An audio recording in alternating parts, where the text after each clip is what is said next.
Okay, now, I've been getting a lot of questions on how to use some of my themes. Most of them do have multiple parts to have all the features that they have, which is just normal things like the spinning channel outlines and little things like that. Now, what we have here is an app called Portapack Unplugged. This is basically all you need besides the theme files to actually make a theme for the Wii.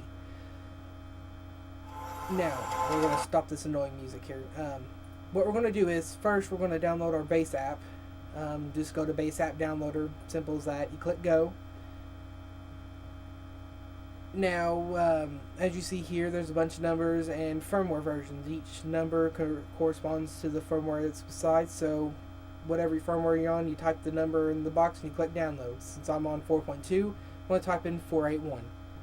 So here we go, we click download. Now it's going to start an automatic process. It's going to bring up NUS Downloader and it's going to automatically download our system menu app. Now, like it says here, it's going to take a while, so if it looks frozen, don't worry. Just let it do its thing. So I'm going to stop for a second, and when it's done, I'll be back.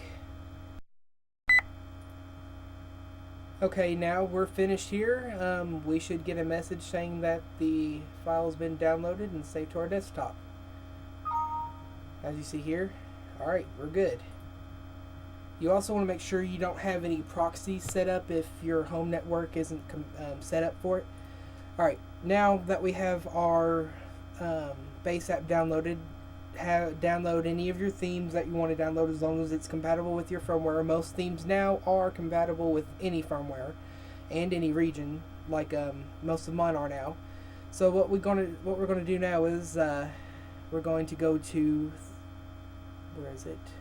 My menu. Here it is, my menu. We're going to go to my menu and we're going to click go.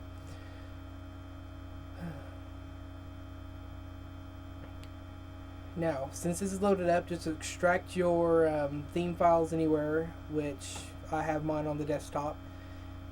So we're going to browse for our source file, which is the menu we just downloaded, base app 481.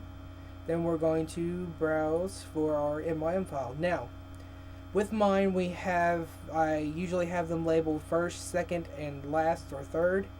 That's what we're going to use. See, we have CSM first.mym. We're going to click that. We're going to open it. And then we create the menu. Now, we just have to wait a couple seconds for it to do all this, and then we repeat the process with all three.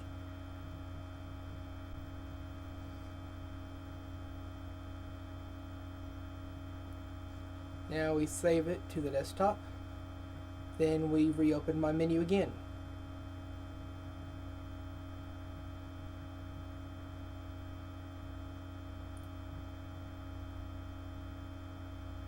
Alright, now that we have this open, our source file is going to be the menu we just made. So let's see, we have it CSM first.csm, that's the thing we just made. We're going to open it up, and then we're going to browse for our second MYM, which is right here, CSM second. We're going to open that. We're going to create the next menu.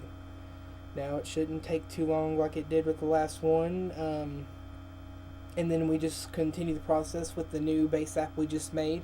We're going to take the final CSM and create it off of that base, and then we can finally install it.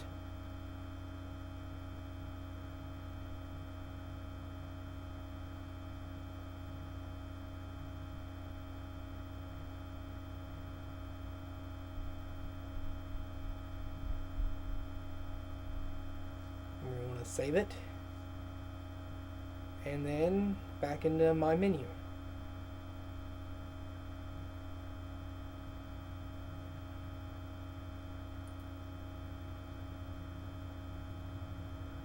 Alright, so now our new source file is going to be our CSM second.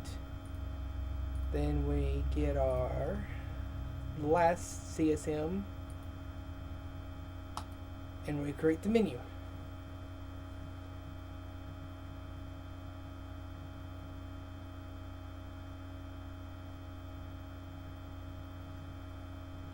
And each is a little bit shorter than the first, which is a good thing. And now we want to name this something else, like whatever theme it is. Since I'm working with Dark Wii revamp that I made, I'm just going to call it Dark Dark Rev. Alright, now we're going to save it, and that's all we need to do. Alright, hope this helps.